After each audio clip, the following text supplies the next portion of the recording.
Cyber. Today, let's look at the simplest way of what? Installing Tor browser in your Kalinos. The simplest way.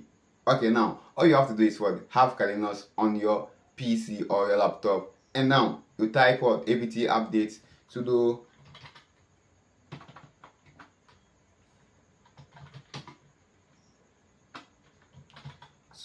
apt update. After updating your machine, now you wait for it to finish updating. After then you provide your password or whatever that you have to provide, then you are good to go. Now sudo apt install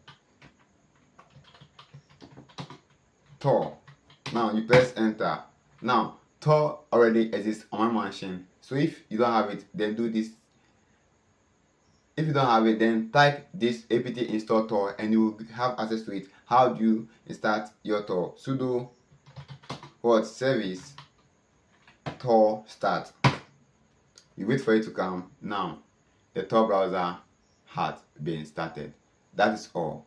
Cyber. And that's all you have to do to install the Tor browser on your Kalinos, the simplest way. Cyber. Stay safe and stay informed. Do well to like, comment, share the video with anyone, and tell me what you want me to drop next.